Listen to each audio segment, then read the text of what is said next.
भारत के सबसे व्यस्त एयरपोर्ट्स में से एक के बाहर शाम के समय आसमान लपटों से घिर गया। बादल जैसे जल रहा था, गर्मी हम तक पहुंच रही थी।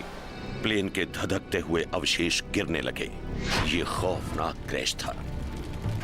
मैंने देखा कि आसपास मौजूद ढेर या तो प्लेन के हिस्से थे या फिर पैसेंजर्स की बिखरी हुई लाशें थीं।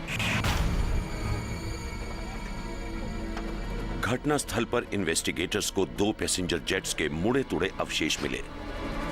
349 लोग मारे गए। महत्वपूर्ण सुराग गहराई में दफन थे। इन्वेस्टिगेटर्स को उस दिन की घटनाओं को जोड़ना था। 763 will maintain 140. Kazakh 1907 now reach 1. जब दोनों प्लेन्स के चालक दल को एक दूसरे की स्थिति की जानकारी होनी चाहिए थी, तो वो कैसे दुनिया की सबसे भयानक हवाई टक्कर का शिकार हो गए।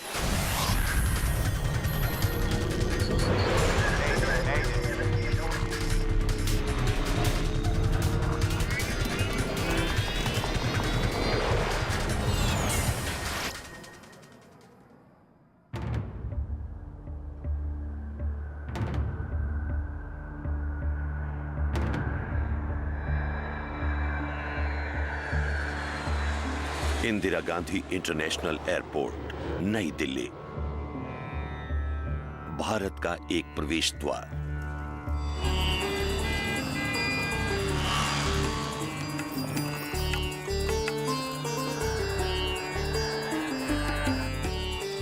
नवंबर 1996। Air traffic controller VK Datta दोपहर बाद की शिफ्ट के लिए अपने दफ्तर पहुंचे। वहां एक सुपरवाइजरी अफसर ड्यूटी पर था।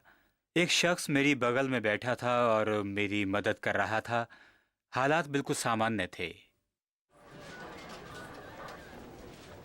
लेकिन इंदिरा गांधी एयरपोर्ट पर सामान्य का मतलब शांत नहीं है।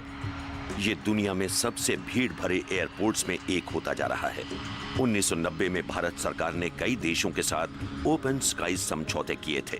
इनकी वजह से विदेशी एयरलाइंस के लिए भारतीय एयरपोर्ट्स पर उतरना आसान हो गया। कई एयरलाइंस इस नई पॉलिसी का फायदा उठाने लगीं। ओपन स्काईज पॉलिसी ने हवाई यातायात को तेजी से बढ़ाने में मदद की है। विमानों की आवाजाही दिन भर में 175 से बढ़कर लगभग 225 तक पहुंच गई थी।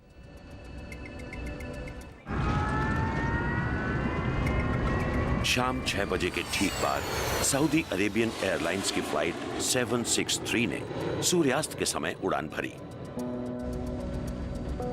Gear up. Gear up.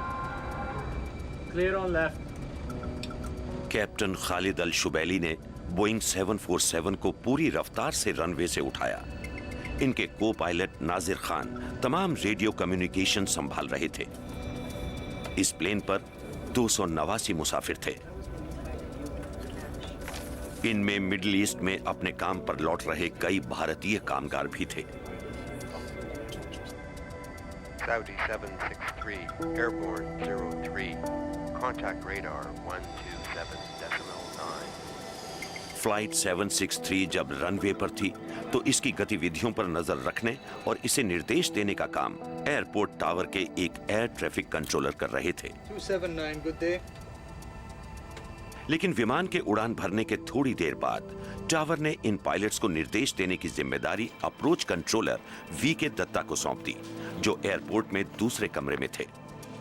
Indira Gandhi airport के अप्रोच कंट्रोलर्स प्लेन्स को रनवेज के बाद के वायु क्षेत्र में रास्ता बताते हैं। ये 110 किलोमीटर के दायरे में आने और जाने वाली तमाम उड़ानों के लिए जिम्मेदार होते हैं। अप्रोच कंट्रोलर आमतौर पर आने वाले विमानों के आगमन और प्रस्थान के लिए जिम्मेदार होता है। विमानों को सुरक्षित तरीके से और जल्दी फाइनल अप्रोच पर लाया जाता है। उस दिन दत्ता 5 उड़ानें संभाल रहे थे। इनमें से कुछ एयरपोर्ट से रवाना हो रही थीं, जबकि कुछ यहां पहुंच रही थीं। इनका काम इन प्लेन्स को एक दूसरे से सुरक्षित फासले पर रखना है, लेकिन इतने फासले पर भी नहीं कि फ्लाइट्स डिले हो जाएं। Saudi 763 approaching flight level 100. Roger, climb flight level 140. Clear to climb 140, Saudi 763. उस शाम यूनाइटेड स्टेट्स एयरफोर्स का एक कार्गो प्लेन भी लैंडिंग के लिए आ रहा था। एयरफोर्स का जेट होने के बावजूद इस फ्लाइट की जिम्मेदारी दत्ता पर थी। मुझे लगता है कि कंट्रोलर से हमारी 3-4 बार बातचीत हुई, जिसमें उन्होंने हमारे एल्टीट्यूड के बारे में पूछताछ की और आसपास मौजूद प्लेन्स की जानकारी दी। Saudi 763 approaching 140 for higher. Saudi flight 763 अपनी अंतिम निर्धारित ऊंचाई 14,000 फुट पर पहुंच गई थी। इसके पायलट ने और ऊपर जाने की इजाजत मांगी। Roger, maintain flight level 140. Stand by for higher. आने और जाने वाले विमानों के बीच तालमेल के लिए दत्ता चाहते थे कि सऊदी फ्लाइट अभी और ऊपर न जाए। Saudi 763 will maintain 140. दत्ता एक और प्लेन में उलझे हुए थे जो इंदिरा गांधी एयरपोर्ट पर उतरने के लिए पूरब की ओर बढ़ रहा था। ये कजाकिस्तान एयरलाइंस का एक पैसेंजर जेट था। इल्यूशन 76 एक भारी भरकम रूसी विमान है। असल में फौज के लिए बने इस विमान में फेरबदल करके अब इसे बड़े पैमाने पर कमर्शियल एयरलाइनर के तौर पर इस्तेमाल किया जाता है। दत्ता चाहते थे कि लैंडिंग से पहले ये सऊदी फ्लाइट के ऊपर से गुजर जाए, इसके बाद ही सऊदी विमान और ऊंचाई पर जाए। उन्हें एक दूसरे से 1000 फुट के फासले पर गुजरना चाहिए था। Kazakh 1907, now reaching 150. 46 miles from Delta Papa November. Roger, maintain flight level 150. Identify traffic 12 o'clock reciprocal. Saudi Boeing 747. Dutta नहीं चाहते थे कि कजाक फ्लाइट अचानक सऊदी जेट को देखकर चौंक जाए। प्लेन्स के दूसरे विमानों का पता लगाने के लिए रडार ना होने की वजह से अपने आसपास मौजूद विमानों की चेतावनी के लिए वो कंट्रोलर्स पर ही निर्भर थे। Maintaining 150. Kazakh 1907 will report. How many miles? Approach control की रेडियो फ्रीक्वेंसी से ट्यून्ड सभी पायलट्स एक दूसरे की नीचे मौजूद अधिकारियों से होने वाली बातचीत सुन सकते थे। How many miles? 8 miles now. आप सिर्फ अपनी नजरों पर ही भरोसा कर सकते थे और मैं रेडियो पर तमाम लोगों की बातचीत को समझने की कोशिश कर रहा था। Traffic is at 8 miles, level 140. अचानक एक जबरदस्त धमाके ने शाम की खामोशी तोड़ दी।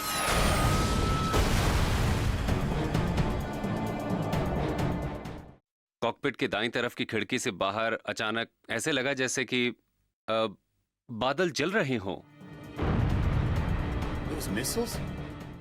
मुझे लगा कि ये मिसाइल्स हैं जो घूमती हुई रफ्तार पकड़ रही थी और ऐसा लग रहा था कि वो सीधे हमारी तरफ आ रही हैं।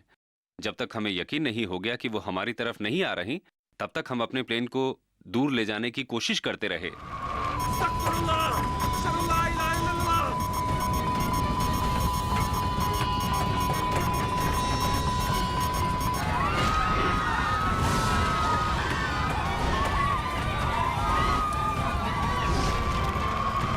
सऊदी एयरलाइंस का जेट चक्कर खाता हुआ नीचे जाने लगा। Billy, this 1815. 1815, say again. मैंने रेडियो पर फौरन कंट्रोलर से संपर्क किया। Saw something that looks like a big explosion. तब मुझे लगा कि कुछ गड़बड़ी हो गई है। दत्ता के रडार स्क्रीन से सऊदी जेट और कजाक प्लेन दोनों ही गायब हो गए। मैंने ब्लिप्स पर गौर किया और फिर स्वीप पर दोबारा नजर डाली।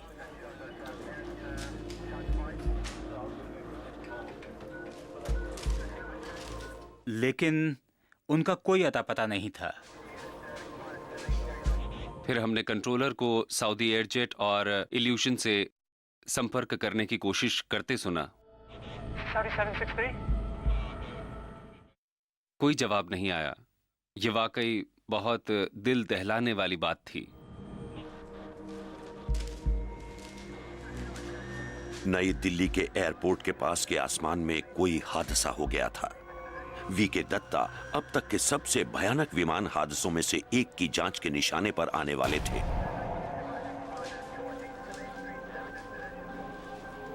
Kazakh 1907, report your position. नई दिल्ली के एयरपोर्ट पर खौफ का माहौल बनने लगा था। 2 विमान अप्रोच कंट्रोल के रडार से गायब हो गए थे। किसी भी एयर ट्रैफिक कंट्रोलर के लिए सबसे भयानक सपना हवा में होने वाली टक्कर है। Saudi 763.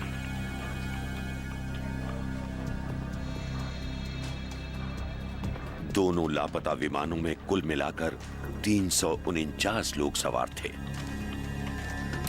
Kazakh 1907, report position. मैंने कजाक और सऊदी से 1-2 बार संपर्क करने की कोशिश की। Saudi 763. उस वक्त मैं ये तक भूल गया था कि मेरे कितने बच्चे हैं, मेरी बीवी कहाँ है और मेरे रिश्तेदार कौन हैं।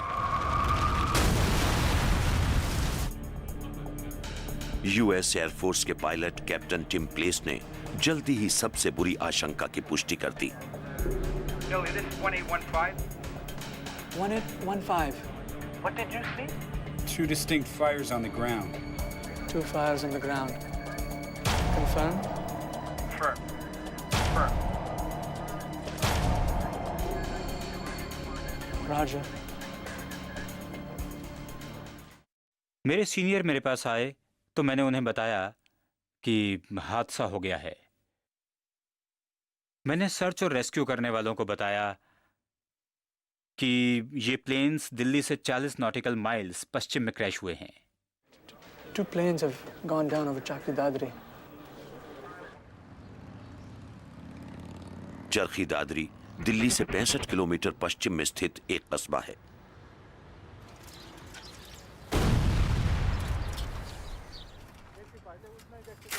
इसके सरसों और अनाज के खेत 2 दुर्घटनाग्रस्त विमानों के मुड़े तोड़े अवशेषों में लगी आग से धधक रहे थे। उस टाइम मैं चरपाई पर लेटा हुआ था और अचानक एक हवाई जहाज एयरप्लेन वहां से गुजर रहा था ऊपर कर।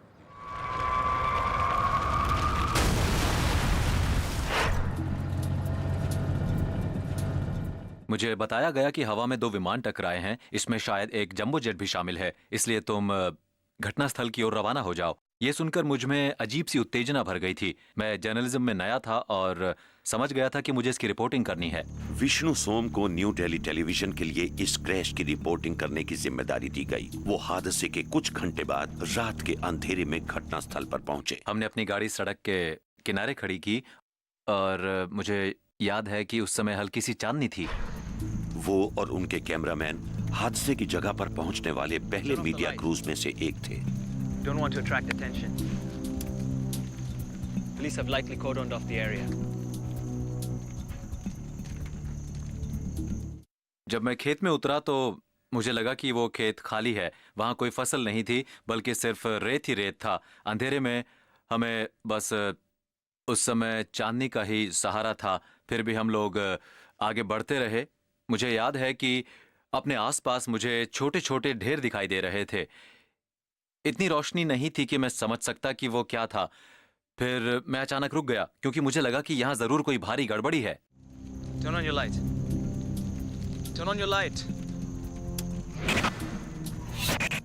मुझे एहसास हुआ कि आसपास मौजूद ढेर या तो प्लेन के हिस्से थे या फिर बिखरी हुई लाशें थीं।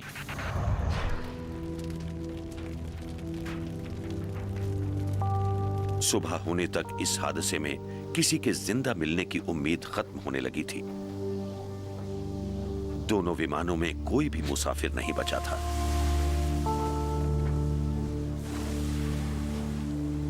तीन 349 लोग मारे गए थे। ये अब तक हवा में विमानों की सबसे भयानक टक्कर थी। इस हादसे की खबर पूरी दुनिया में फैल गई। What remains clear is that there was more than one set of factors that might have resulted in the collision. We have 2 very separate wreckage fields. Captain KPS Nair हादसे की जगह पर पहुंचने वाले शुरुआती इन्वेस्टिगेटर्स में से एक थे। मैं खौफ से हिल गया था। मैं बयान नहीं कर सकता क्योंकि मैंने पहले कभी ऐसा हादसा नहीं देखा था। इसके लिए मेरे पास शब्द नहीं है। कजाक फ्लाइट और सऊदी एयरलाइंस का जेट एक दूसरे से 7 किलोमीटर के फासले पर गिरे थे। इन्वेस्टिगेटर्स को 2 अलग-अलग क्रैश साइट्स की जांच करनी थी, लेकिन वो जानते थे कि एक वजह दोनों हादसों का खुलासा कर देगी। ये किसी जगह पर एक अकेले प्लेन के गिरने से अलग था। हवा में 2 भारी भरकम विमानों की टक्कर हुई थी और इसके कई कारण हो सकते थे। जिन 2 विमानों को एक दूसरे से 1000 फुट के फासले पर होना चाहिए था, उनमें टक्कर कैसे हो गई? इन्वेस्टिगेटर्स ने 3 आशंकाओं पर गौर किया। एयर ट्रैफिक कंट्रोलर की ओर से कोई चूक, किसी एक क्रू की कोई गलती, या फिर दोनों में से किसी एक प्लेन के किसी उपकरण की नाकामी। इन्वेस्टिगेटर्स को उम्मीद थी कि बदहाल अवशेषों में इन्हें सुराग मिल सकते हैं। सबसे पहले इन्हें दोनों विमानों के ब्लैक बॉक्स ढूंढने थे। इनमें फ्लाइट की ऊंचाई, रफ्तार और दिशा जैसी महत्वपूर्ण जानकारियों के साथ साथ कॉकपिट में हो रही बातचीत भी रिकॉर्ड होती है। अवशेषों के गिरने की जगह आग से तबाह हो चुकी थी। फिर भी जांच के पहले ही दिन दोनों विमानों के ब्लैक बॉक्सेस बरामद हो गए।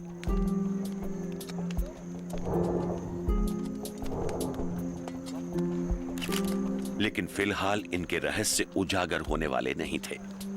इन रिकॉर्ड से जानकारी हासिल करने में एक्सपर्ट्स को कई महीने लगने वाले थे। इस बीच इन्वेस्टिगेटर्स ने दोनों प्लेन्स और एयर ट्रैफिक कंट्रोलर के बीच हुई बातचीत पर गौर किया। इस केस में हमारे पास एटीसी की बातचीत का विवरण भी सबूत के तौर पर मौजूद था। ऑन बोर्ड रडार न होने की वजह से दिल्ली के एयरपोर्ट के आसपास के प्लेन्स एयर ट्रैफिक कंट्रोलर्स के निर्देश पर ही अपना रास्ता तय करते थे। वीके दत्ता पर काफी दबाव था। क्या इन्हीं की गलतियों की वजह से अब तक की सबसे भयानक टक्कर हुई थी? वो बहुत बुरा समय था। मीडिया के लोग उंगलियां उठा रहे थे। मैंने साफ साफ कहा कि मेरी कोई गलती नहीं थी। Hi, I'm VK Datta. I'm sorry to keep you waiting. Have a seat.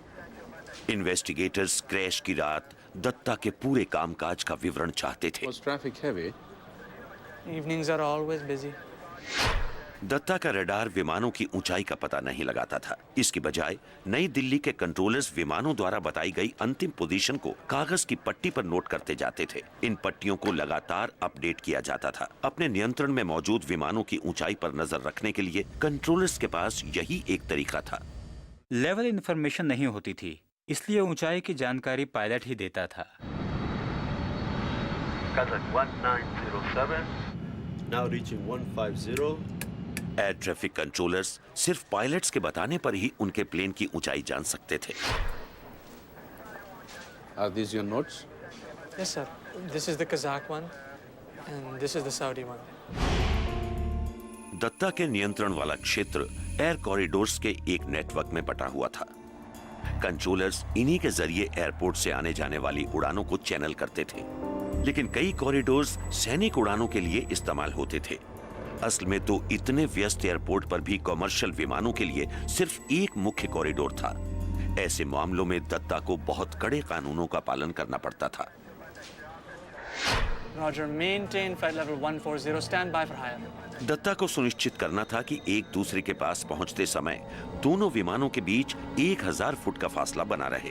उन्होंने इसके लिए अपना आजमाया हुआ तरीका इस्तेमाल करने की योजना बनाई। वो उतरने के लिए आ रहे विमान को यहाँ से रवाना हुए विमान से 1000 फुट ऊपर से निकालना चाहते थे। ये नियमित रूप से होने वाली प्रक्रिया थी, लेकिन पता नहीं कैसे दोनों विमान समान ऊंचाई पर आ गए। दोनों में से एक विमान अपनी सही जगह पर नहीं था। इन्वेस्टिगेटर्स सोच रहे थे कि कहीं दत्ता की किसी गलती की वजह से तो यह भयानक हादसा नहीं हुआ। एटीसी के विवरणों की जांच करने पर इन्वेस्टिगेटर्स को फौरन पता चल गया कि दत्ता ने दोनों विमानों को बिल्कुल सही निर्देश दिए थे, लेकिन इनके रडार पर ऊंचाई का पता नहीं चलता था। इसलिए वो ये पता नहीं लगा सकते थे कि विमानों ने इनके निर्देशों का पालन किया है या नहीं।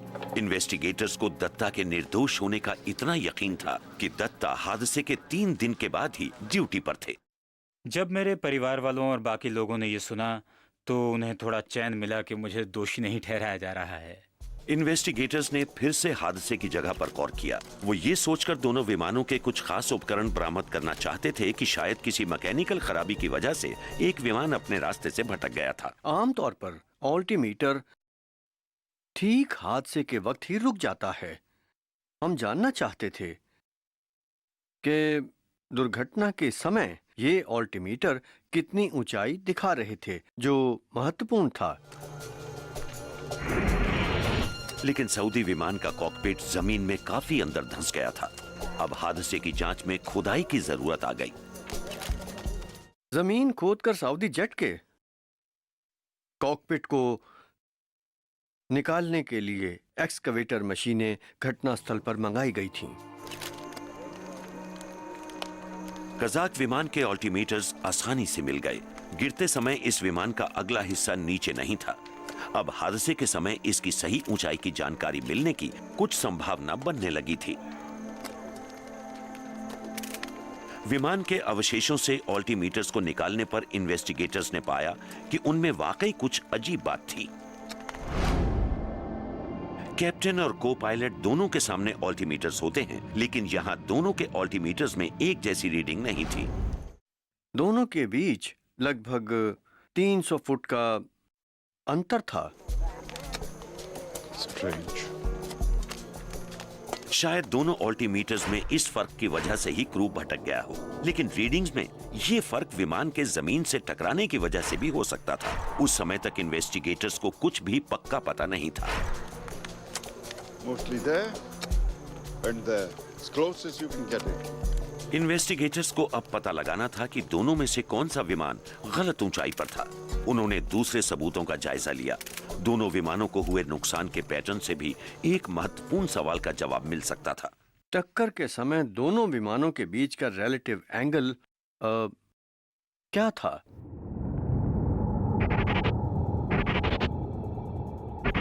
दोनों विमानों के ज्यादातर हिस्से एक दूसरे से कई किलोमीटर दूर गिरे थे, लेकिन सऊदी विमान की टेल का एक बहुत बड़ा हिस्सा अवशेषों के गिरने की जगह की शुरुआत में ही मिला। इससे संकेत मिल रहा था कि ये उस विमान से अलग होने वाला पहला हिस्सा था।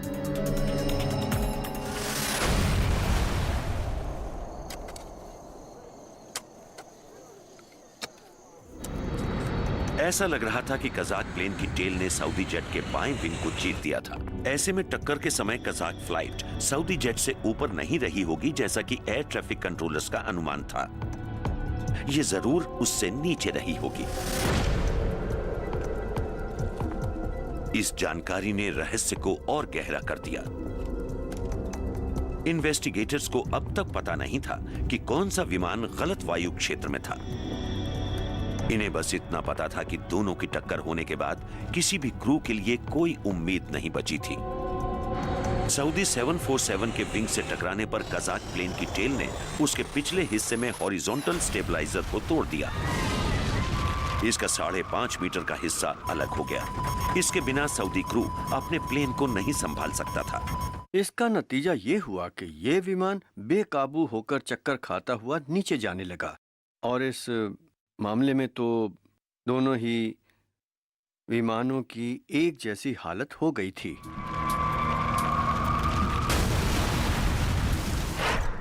दोनों जेट्स के अवशेषों से मिली जानकारियों से इन्वेस्टिगेटर्स की हताशा बढ़ गई। अब इन्हें पता था कि विमानों की टक्कर कैसे हुई थी, लेकिन ये इन्हें अब भी नहीं पता था कि दोनों एक ही ऊंचाई पर क्यों थे, या असल में उनकी टक्कर किस ऊंचाई पर हुई थी। कजाक जेट को सऊदी फ्लाइट से ऊपर होना चाहिए था, लेकिन वो उसके नीचे कैसे पहुंचा? हादसे के लगभग 2 हफ्ते बाद कैप्टन अशोक वर्मा भी घटनास्थल पर जांच के काम में शामिल हुए। उस समय तक सऊदी एयर के कॉकपिट को जमीन से खोदकर निकालने का काम पूरा हो गया था और वहां से निकाले जा सकने लायक उपकरण बरामद हो गए थे। उस समय तक बरामद तमाम सबूतों की तरह सऊदी विमान के उपकरणों से भी पता नहीं चला कि आखिर हुआ क्या है। तेजी से नीचे गिरने की वजह से वो पूरी तरह नष्ट हो गए थे। इस हताश कर देने वाली खोज के बाद इन्वेस्टिगेटर्स को मजबूरन और चीजों पर गौर करना पड़ा। हादसे की जगह से अब इससे ज्यादा जानकारी नहीं मिल सकती थी।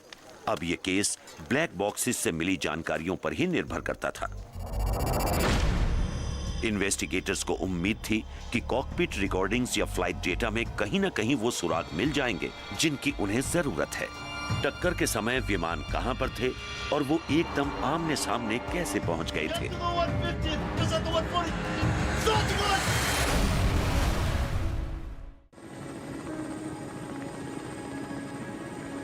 नई दिल्ली के पास 2 यात्री जेट विमानों की हवाई टक्कर के बाद 3 महीने बीत चुके थे।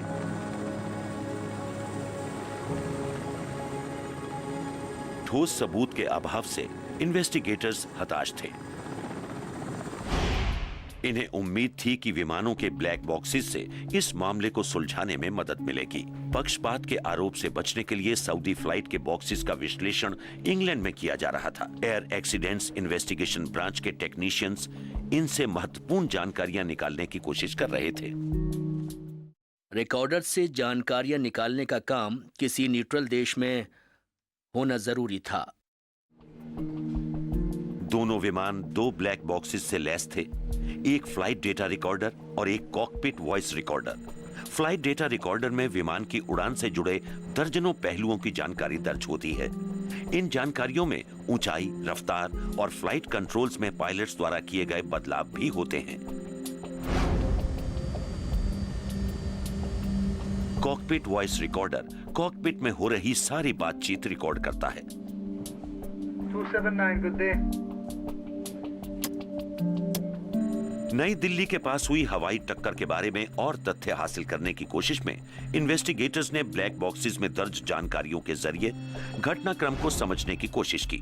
Peter Shepherd air accidents investigation branch के रिकॉर्डर सेक्शन के हेड थे। ये टक्कर के समय से पीछे की ओर चलना शुरू करेंगे। दोनों प्लेन्स के पैरामीटर्स में तेजी से आए बदलाव से टक्कर के समय की साफ-साफ जानकारी मिल जाती है।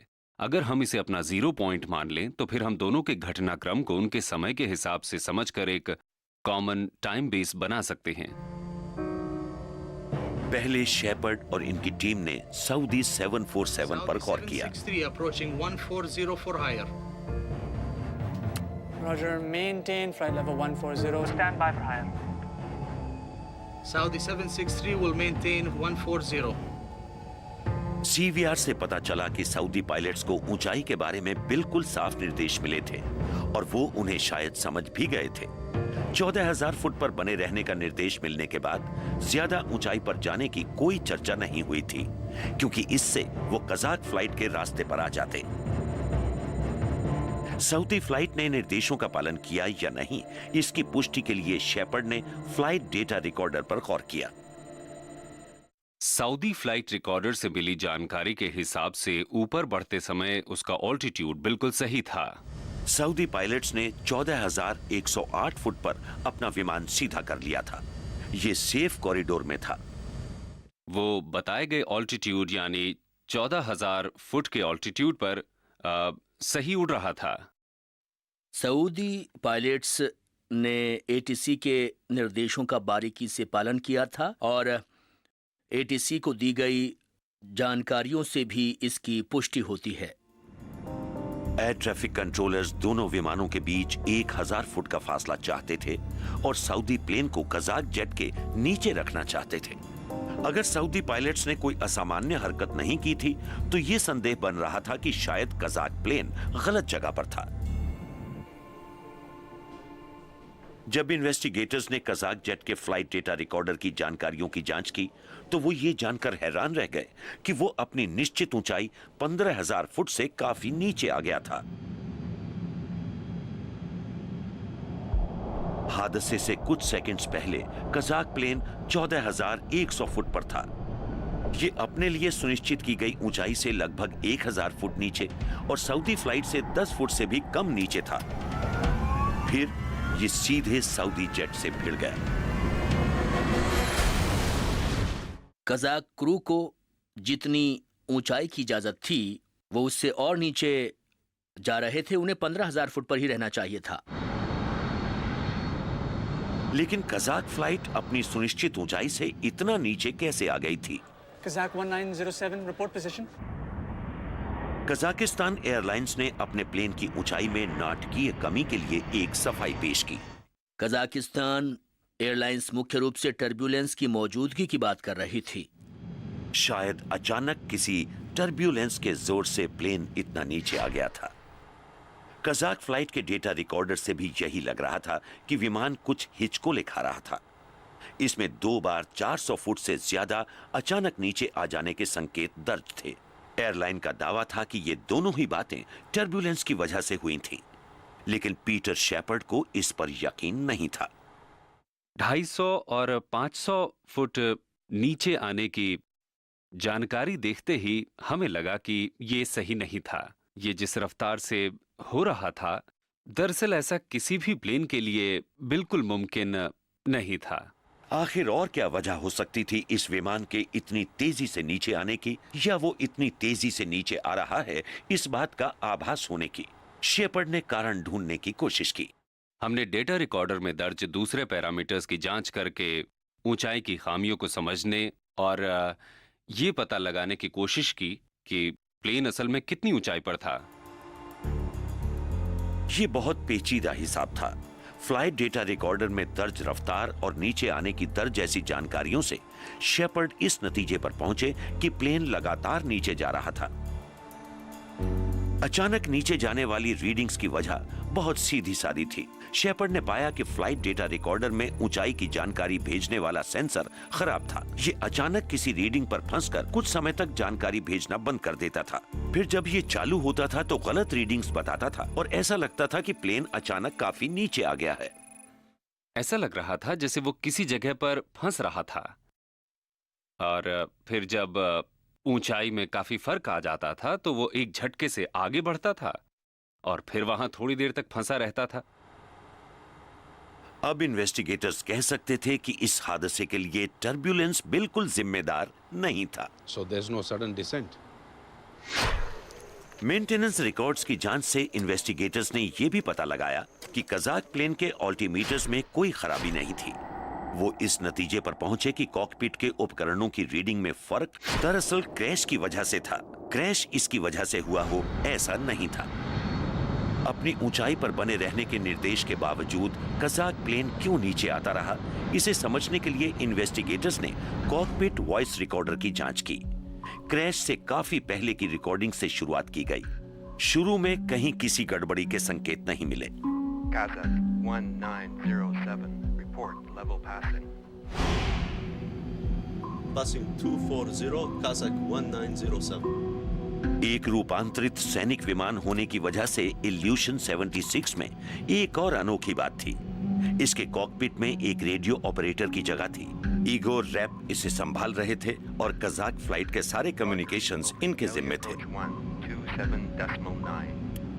127.9 bye bye Kazakh 1907.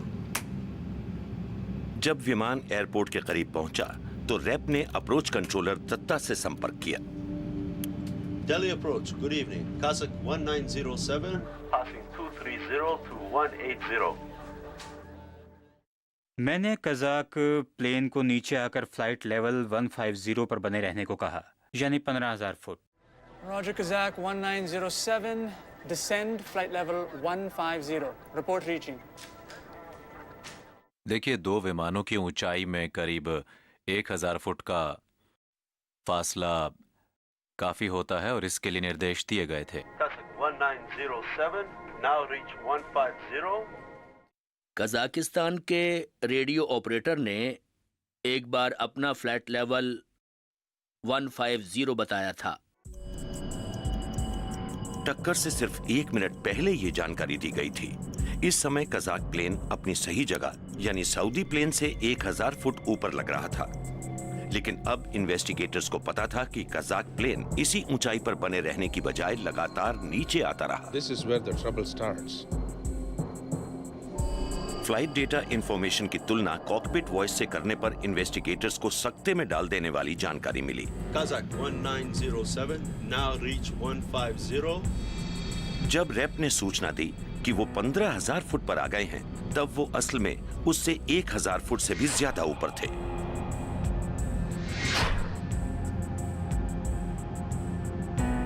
इन्वेस्टिगेटर्स हैरान थे कि वो इतनी जबरदस्त गलती कैसे कर सकते थे। 16,000 फुट पर होने पर वो उसे 15,000 फुट कैसे बता सकते थे। इन्वेस्टिगेटर्स ने कॉकपिट की बनावट पर गौर किया। रेडियो ऑपरेटर के सामने अलग से ऑल्टीमीटर नहीं था। कॉकपिट में 2 मैट्रिक ऑल्टीमीटर्स थे, दोनों पायलट्स के सामने एक एक। पीछे बैठा रेडियो ऑपरेटर थोड़ी कोशिश करके इन्हें देख सकता था। वजह चाहे जो भी रही हो, रैप को अपने प्लेन की ऊंचाई की गलत जानकारी थी और अपने प्लेन में कंट्रोलर से सिर्फ उन्हीं का संपर्क था। 15,000 फुट पर बने रहने के निर्देश के बावजूद कजाक प्लेन लगातार नीचे आता रहा। ऐसे में दत्ता ने इसके पायलट्स को चेतावनी भी दी थी। Identified traffic, Bravo Cock reciprocal, Saudi Boeing 747 and 10 miles. Likely to cross in another 5 miles. Report if in sight. Dutta ने उन्हें सऊदी फ्लाइट के आसपास होने के बारे में बताया था, लेकिन कजाक जेट लगातार नीचे आता रहा।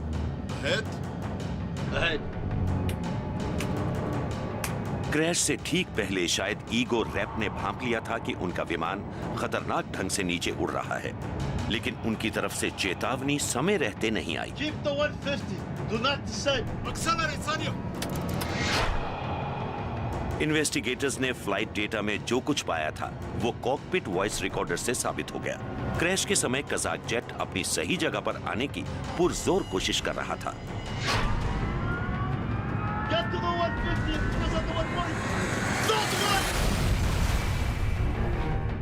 लेकिन इन्वेस्टिगेटर्स के सामने अब भी कुछ गुत्थियां थीं। आखिर कजाक प्लेन लगातार नीचे क्यों आता रहा? कंट्रोलर की चूक और मैकेनिकल नाकामी की आशंका दूर कर लेने के बाद हम लोगों को उड़ान के दौरान चालक दल के व्यवहार की बारीकियों पर गौर करना था। सोवियत संघ का हिस्सा रह चुका कजाकिस्तान अब एक स्वतंत्र गणराज्य है। इंदिरा गांधी एयरपोर्ट पर कजाकिस्तान की राष्ट्रीय एयरलाइन की एक अलग सी छवि है। देखिए, इनके बारे में यही समझा जाता है कि ये चार्टर बिजनेस में लगे छोटे ऑपरेटर्स हैं और ये जरूरी नहीं है कि ये आधुनिक वेस्टर्न एविएशन के नियमों का पूरी तरह पालन करें। हमने पता लगाया कि कजाक क्रू को अंग्रेजी की कितनी जानकारी थी। पूर्व सोवियत संघ के सदस्य देशों के एयर क्रूज अंग्रेजी की परीक्षा तो पास कर लेते हैं, लेकिन वो उसको अच्छी तरह से समझ और बोल नहीं पाते हैं। अब वर्मा ने कॉकपिट वॉइस रिकॉर्डर की आवाजों को बारीकी से सुनकर ये संकेत ढूंढने की कोशिश की कि कहीं क्रू ने निर्देशों को गलत तो नहीं समझा था। क्या ये हादसा भाषा की बाधा की वजह से हुआ था? Traffic is at 8 miles, level 140. क्या कजाक पायलट्स अपने विमान और सऊदी जेट के लिए तय ऊंचाई को लेकर किसी उलझन में थे? Report 8 miles. वर्मा ने पाया कि कजाक क्रू के सदस्य एक दूसरे से साफ साफ बात नहीं कर रहे थे। कंट्रोलर से बातचीत की जिम्मेदारी ईगो रैप की थी, लेकिन इस बात के कोई संकेत नहीं थे कि पायलट और को पायलट उनके निर्देशों का पालन कर रहे थे। क्रू के बाकी सदस्य उतरने की प्रक्रिया में व्यस्त थे और ईगोर शायद अकेले ही विमान की ऊंचाई को लेकर परेशान थे। Now looking 1907. आमतौर पर विमान को नीचे लाना शुरू करने से पहले उतरने के बारे में ब्रीफिंग पूरी हो जाती है ताकि क्रू के सभी सदस्य रेडियो पर पूरा ध्यान दे सकें। शायद रेडियो ऑपरेटर ईगोर रैप समझ गए थे कि सऊदी प्लेन 14,000 फुट पर था, लेकिन इन्वेस्टिगेटर्स की राय में को पायलट को लगा कि उन्हें 14,000 फुट पर आने की इजाजत मिल गई है और वो नीचे आते रहे।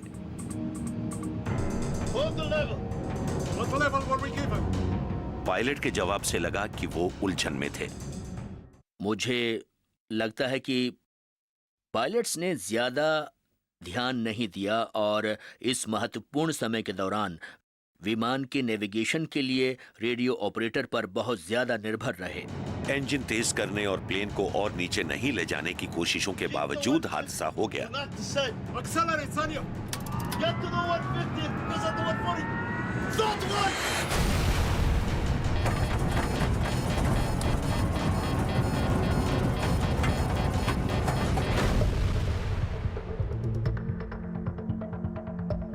अंतिम रिपोर्ट में सीधे सीधे कजाक प्लेन के क्रू को दोषी ठहराया गया। गलत समय पर गलत जगह होने और एक छोटी सी गलत फहमी के कारण 349 लोग मारे गए। इन्वेस्टिगेशन इस नतीजे पर पहुंची कि हवा में हुई इस टक्कर का प्रमुख कारण ये था कि कजाकिस्तान का प्लेन अपने लिए निर्धारित ऊंचाई पर नहीं उड़ रहा था।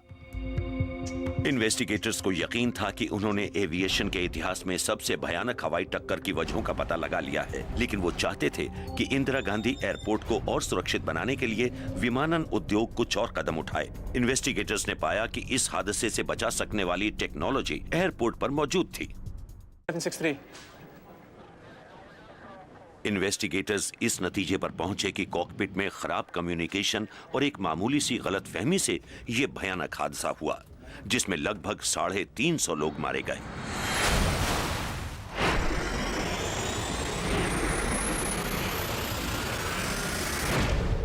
लेकिन वो टेक्नोलॉजी मौजूद थी जो इस हादसे को रोक सकती थी। हवा में मौजूद दोनों प्लेन्स के पायलट्स और नीचे मौजूद कंट्रोलर्स की मदद के लिए सिस्टम्स उपलब्ध थे। इन्वेस्टिगेटर्स ने नई दिल्ली में उस समय इस्तेमाल हो रहे रडार की कड़ी आलोचना की। एयर ट्रैफिक कंट्रोलर्स उस समय काफी पुरानी टेक्नोलॉजी का इस्तेमाल कर रहे थे। दिल्ली के एयरपोर्ट पर कोई सेकेंडरी रडार नहीं था, बस एक पुराना प्राइमरी रडार था। प्राइमरी रडार आसमान में मौजूद एयरलाइंस का पता लगाने के लिए रेडियो संकेत भेजता है। ये संकेत विमान से टकराकर जमीन पर मौजूद डिश पर लौटते हैं। इससे विमान की स्थिति का पता तो चलता है, लेकिन ऊंचाई का नहीं। प्राइमरी रडार से आपको 2D तस्वीर मिलती है। सेकेंडरी रडार अलग तरीके से काम करता है। प्लेन में मौजूद एक ट्रांसपॉन्डर ऊंचाई समेत फ्लाइट की तमाम अहम जानकारियां नीचे भेजता है। Saudi 763 approaching flight level 100. Roger, climb, flight level 140. हादसे वाले अप्रोच कंट्रोलर वी के दत्ता दोनों विमानों के क्रूज द्वारा बताई गई ऊंचाई पर ही निर्भर कर सकते थे। Cossack 1907. Now reach 150. Kazakh radio operator ने बताया कि वो 15,000 फुट पर उड़ रहे थे, लेकिन दत्ता के पास इसकी पुष्टि का कोई जरिया नहीं था। अगर उन्हें कजाक फ्लाइट की वास्तविक ऊंचाई का पता होता, तो वो सऊदी फ्लाइट को उसके रास्ते से अलग कर देते।